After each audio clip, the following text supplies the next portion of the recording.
All right, I'm going to call the meeting to order. It's 7 p.m. on Tuesday, March 27th, 2018.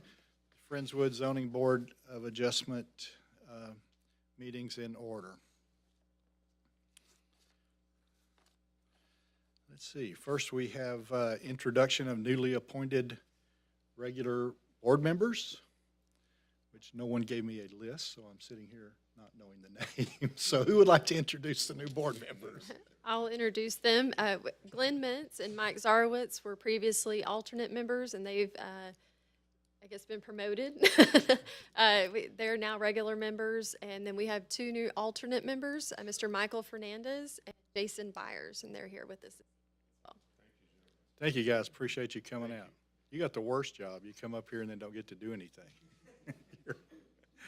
You're welcome to watch, but once we have a quorum, you're welcome to leave too if you have other business to attend to. You won't offend us if you take off. Okay, thank you. The next item then is the hold a public hearing regarding request for a variance to encroach 12 feet into the required 30-foot setback at 503 Independence Drive here in Friendswood. First, I'll take a brief moment to explain the procedure for anyone who has not been here before. First, we'll have a city representative will briefly tell us why the application was denied to start with, and then the petitioner or the petitioner's representative will have an opportunity to speak.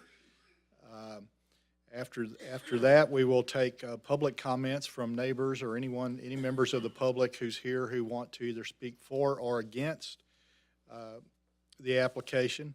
After the public comments are made, we will close the public comment session, and after that point, only the board members will have an opportunity to speak and ask questions, although we will quite likely ask questions of the people who spoke earlier.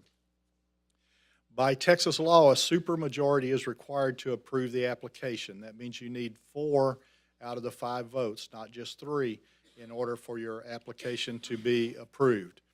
If you're not satisfied with the decision we make tonight, the only way that you can appeal that is to file a lawsuit in the county court where the property is located.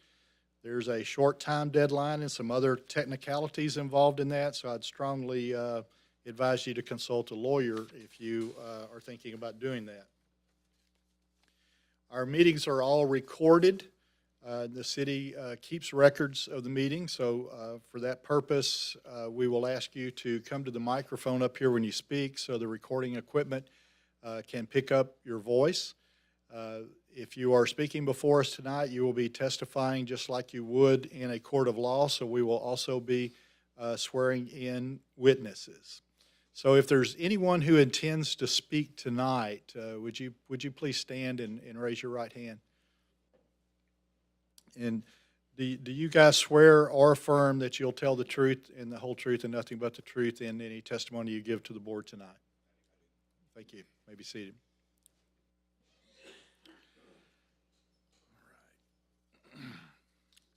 All right, I'm not going to take time to summarize the application. It's identical to one we had a couple weeks ago, and I think everyone is familiar with the landscape in the area. So I will call the city representative, and sir, if you'll briefly tell us the problems with the approval of this. Absolutely. Good evening, gentlemen. Brian Rowan, Chief Building Official. During discussions with the applicant, architect, post-Harvey and rebuild, there were some discussions about kind of conditions that they were going to encounter. The previous home was elevated, was damaged during Hurricane Harvey, and has been demolished. The applicant is requesting to build a new elevated home using the existing piers and the front entry stairs, which would extend forward and encroach the required front yard setback by 12 feet. In order to expedite when they do have full plans and everything in place, we wanted to get this process started. Obviously, with the site plan in staff level, we are not able to approve it, so we have now referred it to the zoning board. Okay, thank you. All right, then the applicant, sir, are you ready? Yes. You can just briefly tell us the issues. I think we're already probably roughly familiar with them, but go ahead and, All right, my name is Patrick Rudy. I've lived in this house since 1991. In that period of time between then and now, it's been flooded twice. Once 10 inches and second time is around 5 feet. I've decided to demolish the house and raise it an additional 6 feet in order to hopefully prevent further damage. In order to do so, I'm going to have to raise the stairs, obviously, because they have to go higher. It should be noted that the previous house had approval for encroachment into the builder's line by 9 feet. So actually, all I'm actually is a difference of 3 feet from the previous encroachment in order to raise it high enough to be fairly safe not to happen again. And I think that's the long and short of it. There is a typo on the proposal, was that the curb is actually 38 feet from the builder's line, not 48 feet.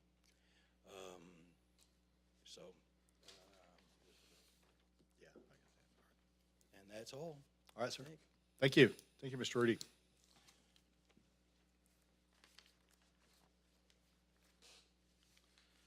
All right, does anyone, well, first of all, I don't see any other, well, there may be one. Is there any members of the public who would like to speak either for or against this proposal? Last chance. Anybody want to speak before we close comments?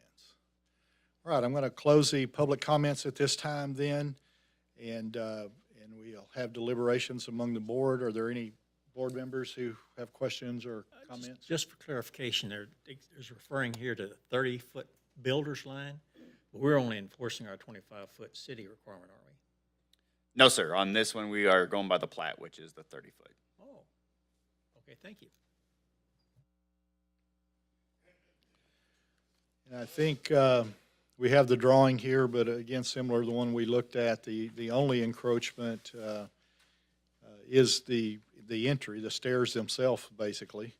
And then also in this neighborhood, we have the additional 8-foot from the street before they even start measuring the builder's line. I'm not sure why that is, but it appears to be more room here than there is in most neighborhoods already. This does appear to have a larger right-of-way, and that's where the property line starts, would be back a curb and property line. There is probably a little wider than what we're used to in other neighborhoods. All right, anyone else have any questions or any comments? Okay. I have one more question. The reason that you can't move back is because you want to use the existing pilings? Well, that's part of it, but there's a swimming pool back there. Oh, sorry. That's part of the reason, but there's a swimming pool back there, so if I move it back 12 feet, I'm going to be encroaching into the swimming pool deck, and possibly even on the swimming pool itself. Okay, thank you. Anyone else? All right, we ready for a motion to find the 5 special circumstances here for the variance and approve this variance? Motion to approve the variance. Okay. All in favor, please raise your right hand. It's 5-0, it's approved. Thank you very much, sir.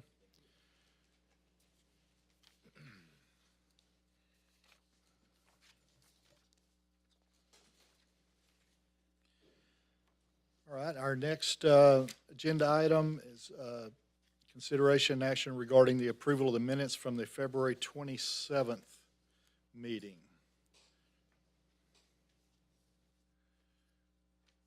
Has everyone had a chance to review those? Do we have any motions? Motion to approve the minutes. Second. All in favor, say aye. Aye. Any opposed? The minutes are approved from February 27th. Our next item is comments from board members. Anyone have anything they'd like to say while they're up here? Again, I'd like to welcome the new alternate board members. Thank you for showing. I know it's a real short meeting tonight, but that's nice. Thank you for taking the time to involve yourself in the city, and coming out tonight. Just go back to that one question about the builder's line. You say if a subdivision or whatever is platted, that takes precedent over our setback lines. Yes, sir. If there's no plat, then we go back to our standard, which is the 25-foot. But if it's platted, we will go off whatever the most restrictive is. Okay, thank you. All right, Mr. Hill, our council liaison is here. Do you have any comments, Mr. Hill? I understand y'all are considering an ordinance to give a blanket approval of these, so we don't have to do these piecemeal. I don't know anything about it. I personally would prefer we do it on an individual basis. Okay. You guys are like me. You got nothing better to do on Tuesday night. No, I don't know what, I think it's gonna, I hope there will be more of them, but I'm not sure there will be. But anyway, y'all, All right. whatever these guys want, the council will probably do. Mr. Hill, I was looking on that street. There are several other houses that have not been reoccupied, and they're bare bones. I'm not going to be surprised if we see this again. Well, there's reasons. This one here probably would be required to be elevated. Is that right, Brian? This one was not. This was a self-mitigation. I think this Okay. was more personal concern of flooding and the reoccurrence. I appreciate and applaud the residents that do self-mitigate. I think it's just going to definitely benefit the city more. Yeah. We have a lot of houses on the other side of the creek that have substantial damage, and it's just a terrible thing that's happened, and I don't know all the answers. And anyway, might be my last meeting here, unless y'all have one next month. But welcome to this. This is a good group of people. You'll enjoy serving with them, and they do good work. That's about all I have to say. Thank you, sir. Your term limited, is that what I hear? Well, we appreciate your service. I know you've been around a long time. Thank you.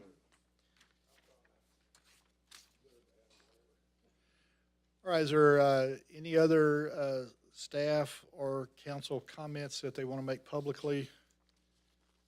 All right, we are going to take a moment then and adjourn into an executive session as authorized by the Texas Government Code 551.071. We're going to consult with the attorney regarding some pending litigation, cause number 18CV0294, Audubon versus the Zoning Board in the 405th Judicial District Court of Galveston County. I suspect that after we come out of executive session, we will probably not do anything more than adjourn. So if there's anyone that's waiting, you will not hurt our feelings if you want to leave, and you probably won't miss anything. But if you want to stay, you're perfectly welcome to do so. All right, so we're going to adjourn at this time. Okay, we are back in session after our executive session. There's no more business on the agenda. Do I hear a motion to adjourn? Second. All in favor? Aye. All right. We're adjourned.